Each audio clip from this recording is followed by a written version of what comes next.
Welcome to another episode of the Fascia Masters podcast. Recently, we are having a discussion with our community, and we are talking about balancing the body, and then it turned into the conversation of the masculine energy and the feminine energy and creating balance within. Because just because you're either a male or a female doesn't mean that you're lacking, for example, myself, feminine energy. It's there within us, and we need to find that balance for each individual, really, to create true balance within the body.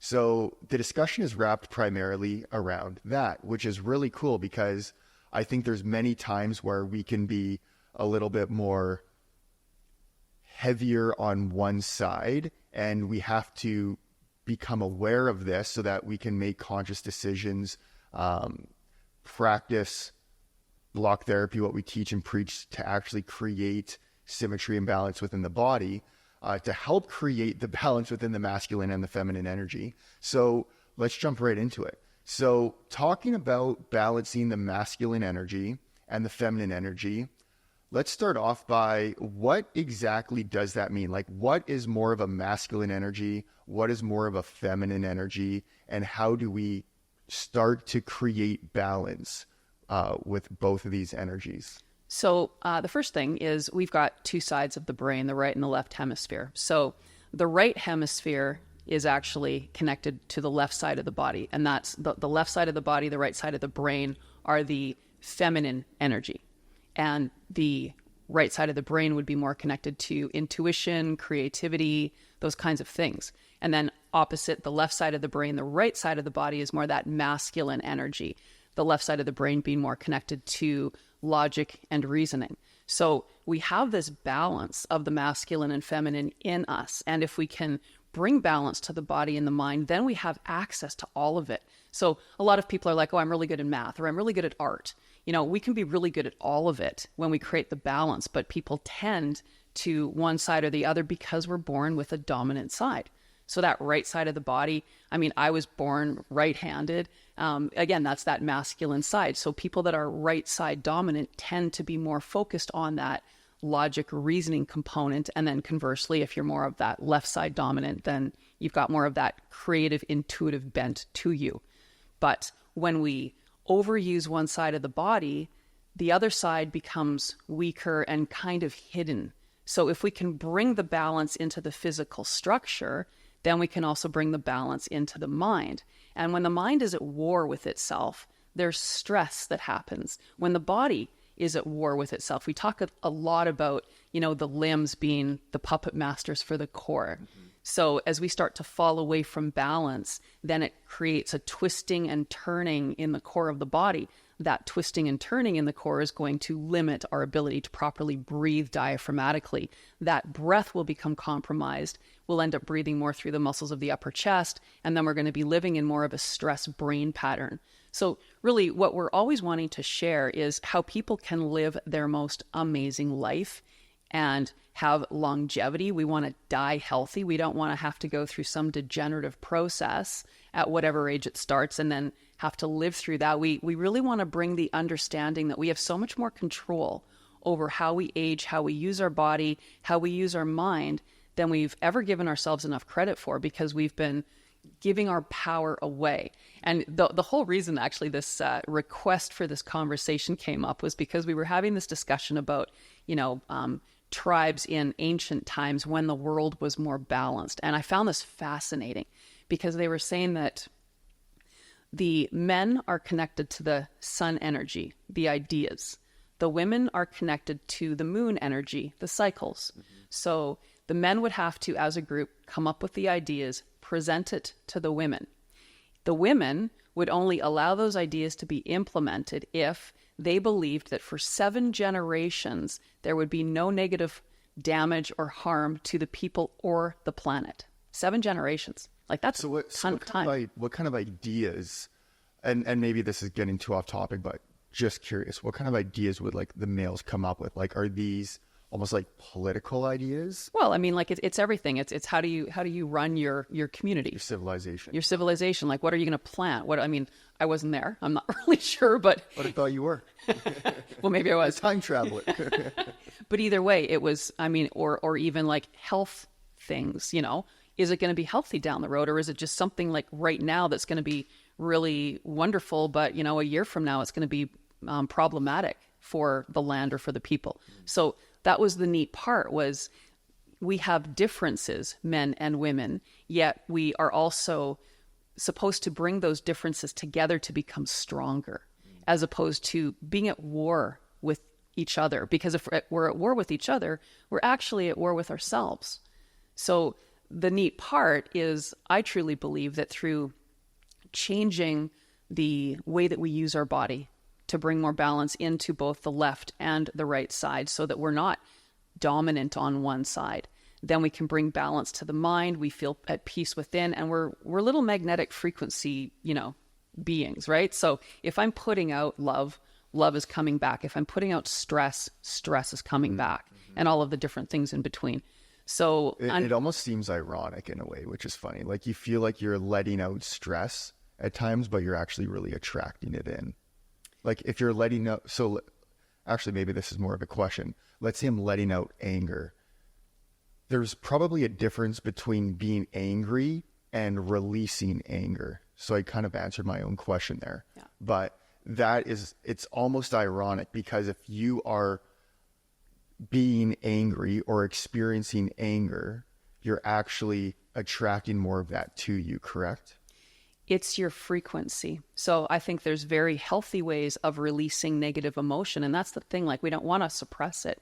Babies will, in the moment, let you know what's going on. If they're sad, if they're scared, if they're hurt, they're going to let it out through their cry, through whatever they do to let us know. Where, I mean, how many times as a male, little boy shouldn't cry, or a little girl shouldn't get angry, you know, like, that stuff really becomes problematic, because if we're hurting, crying is part of the releasing of the negative inside of us. So if you're told to stuff it in and hold it in, then we become imbalanced in our emotional frequencies, because now I've got this buildup of sadness. And what's that going to look like down the road? Or you aren't expressing your anger properly, so you get this buildup of anger, and then, you know, somebody cuts you off and you have this crazy explosion of that negative energy coming out, which doesn't suit the offense or offender, yet here it comes out because you have this buildup and suddenly something allowed it to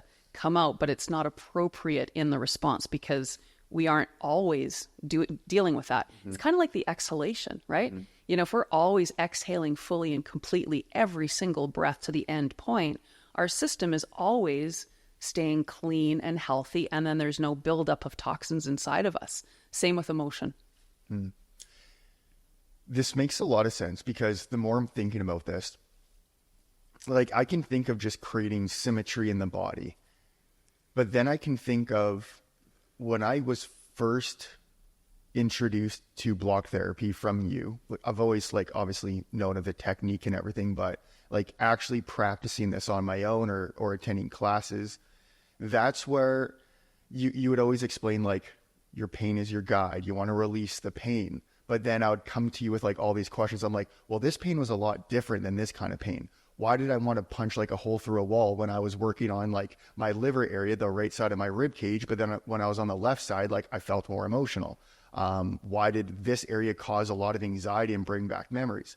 So this is where I really see actually diving into your body and connecting to it in a slow isometric way, allowing whatever is stored there to slowly surface, and then deal and process that emotion in the moment and then let it go.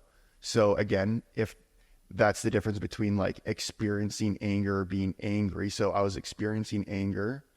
Because I used to be very imbalanced with my, I'll call it, energetic being, where I was definitely too masculine. And I get it though, like, brother, dad, and playing hockey, bodybuilding, all these things suppress like, I would actually say you were the one who actually brought all this balance, or allowed me to understand this, to bring balance to my body. And that's where I feel like I was actually able to kind of get it and understand it, because I was feeling it. I was releasing anger, then I was releasing sadness, then I was bringing this up, then I was letting that go. And that just naturally brought more of a balance. And I'm not saying like, oh, just by releasing, you're going to like 100% create balance. Like you still have to do the work. You have to be conscious of yourself, of your actions, of your emotions, and how can I create more balance within myself. Like I'm definitely more of a creative.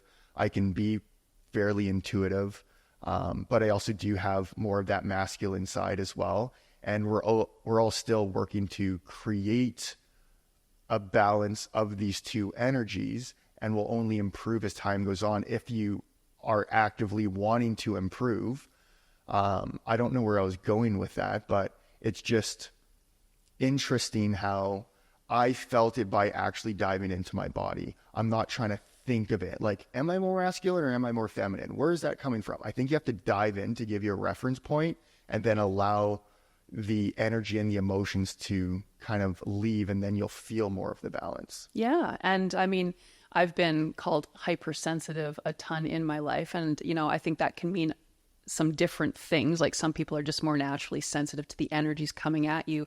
But how do I respond to those things? And it took me a while to actually really learn how to not take it personally. You know, so like we all have our own unique ways of dealing with life, dealing with our body, dealing with relationships, with stress, all of these different perceptions based on, you know, how we were conditioned from, you know, childhood going forward. So to understand and see yourself in your responses, like what are those reactions like? You know, if for example, if you say something to me that makes me angry, am I going to react in a similar manner with that similar energy? Am I going to recoil and hold it in and cry? Or am I going to step into that and have the balanced conversation that we can have? And that's where I just love the book, The Celestine Prophecy by James Redfield, first book that really awakened me to energy and to how we get caught in these cycles in all of our relationships. And so, again, if you say something to me that makes me feel belittled or whatever, the immediate reaction is to punch it back. Where what this book is sharing is elevate yourself above that, because we all exist in these cycles. So if I can't change you, I can change my response. So if I take that moment to exhale and I don't react, then I can look at what's coming. And because you might have just had a bad day and you might just be using a tone with me that wasn't what you intended. It just came out that way. So then if I throw it back at you, now we can get into a little bit of a war, which isn't necessary when you can say, okay, I'm going to step up and say, wow, did you really mean to share it in that way? Or like, what do you mean? And then you develop a respectful communication and conversation.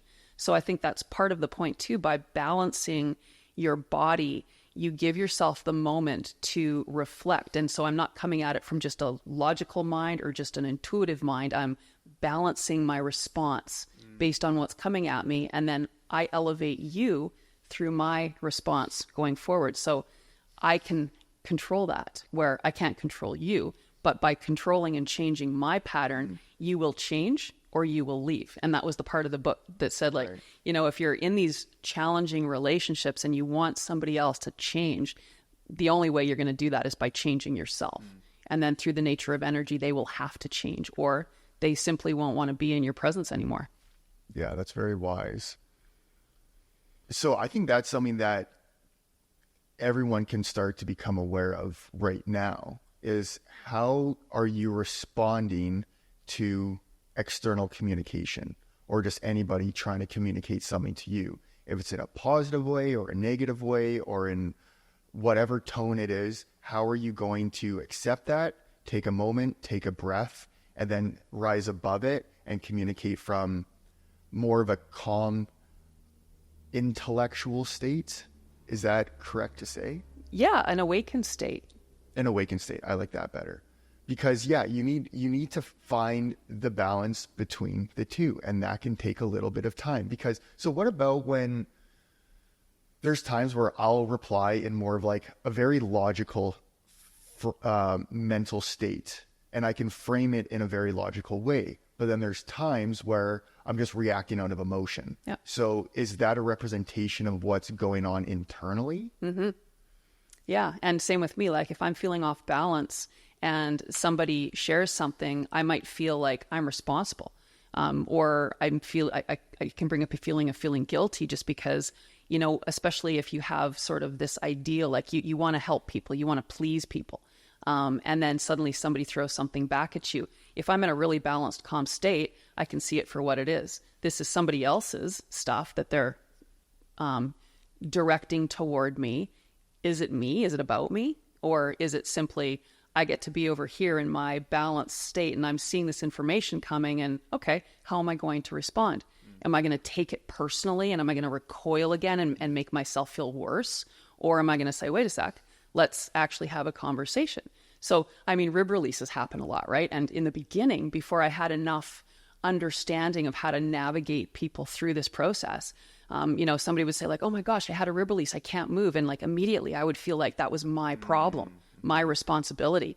I mean, in a sense, I think I handled it well because I did take the responsibility to make sure that I guide people through it as effectively as we possibly can. Right. But for me to be beaten down from it makes no sense because everybody's body is unique to their own body. And, you know, if we're going to be creating intentional shifts in the body, healing crises are going to happen. It's not my fault. Your body was in this position when you began. So it's keeping our internal energy system in a space where we can stay and remain calm. And that's the breath, you know, like as soon as we feel agitated, like you hold your breath, oh my gosh, what's going to happen? You know, like, and no wonder the brain gets crazy. Well, and this is what I told you earlier today, like the cold plunge, perfect example. Like I was dreading going in. I was being, I was going to use an inappropriate word, but I was just a little bitch. Yeah, I was being a little bitchy today. And I'm like, I really don't want to do it. Like, why is it so cold today? It was like 4 degrees Celsius and I like doing it at like 10 degrees. And I just know that 6-degree difference is a significant change and how my body responds. Like your extremities start to go numb and it's just very uncomfortable. So I just like sucked it up, went in there. And then all I did was like extremely deep, like Wim Hof breathing for like the first minute. And then immediately my brain just went calm. And I'm like, okay, so then you almost accept it and you almost like the cold. And then the 3 minutes came up and I'm like, I could probably stay in here for another 30 seconds or so. And then you're fine. So I guess the point being is, the breath can dictate your emotional state significantly and how you're receiving external pain or experiences. And I love in the breath book because they also talk about this. And I mean, it's really the basis of teaching people block therapy. So we all have an idea of pain and most people don't want it or like it, so they want to push it away and be afraid of it. Where when we move into pain intentionally, then it creates the strength of character, strength of breath, same as you moving into that cold intentionally. And if we make ourselves uncomfortable on purpose, then we become more resilient. It's when we avoid anything that's unpleasant or that we don't like that we end up becoming, we pull away further and further and further. We become less balanced in our body. Our energy slows down. So you become weaker. You become weaker. Same as, I mean, for me, I struggled. I think I'm a lot better now, but I struggled for a long time with conflict. I did not like conflict in relationships. So I found that I would try to appease people more or make them feel better than myself. And now that I'm starting to really awaken to a lot more in myself, I feel like, no, I'm not going to belittle myself so somebody else can be elevated. There needs to be a win-win. And that's the thing with balancing both sides of the body. If we're equally balanced, there's a win-win on both sides of the body. There's a win-win in how our brain functions. There's a win-win in how we move out the anger, the sadness, all of the negative emotions that come in. We don't store them and then they become bigger and then we become this magnetic, angry being that's going to keep attracting more of that. We become neutral. And when we're neutral, things can hit us, but they don't impede our physical space or our energetic space. Yeah, like you can be aware of what's going on, but again, it's the elevating above that to not allow it to affect you energetically. And because it can be hard to change those things initially, like it's great, bring awareness to, yes, those reactions, you know, especially if you've got a relationship, whether it's in your home, in your office, with a friend where you're feeling like, I'm feeling anxiety and anxious with that. Become aware of those immediate reactions that you're caught in. Work through the body, do that toe work, bring balance to your foundation. That and the breath. Those are the most important things. Like make your foundation strong so you're not falling over to the right or to the left in your body. It's a process, but take those moments, and then you're going to start to see as you build that balance that your response in life will also be different. And also you might awaken, for years when I was in high school, I was the science girl, science and math. I mean, I didn't feel like I had a creative bone in my body. And now I feel like, no, I've awakened that creative side on so many levels through using my body in a more balanced way. Yeah. See, I was also very good at math, but I was also a creative, like big into music. I was very good at art, and that's just how I was. And then also, like, when we started building the company, like, I had a lot of creative ways I had to do graphics, video editing. Like, I love that stuff, building the website, all these things like that. A lot of that stuff is fun to me, but as soon as logical things come into play, like, I have a lot of friends who are very, very logical, and they're like big into finance, primarily that, and lawyers and this and that. And it's just like, it's a big challenge for me to keep up with a lot of these conversations at times, which I love because it's a challenge. But that's also saying that either A, I need to become more educated on that subject, which is probably it. But B, is maybe I just have to balance more of my energy to attune more to that understanding and that logic.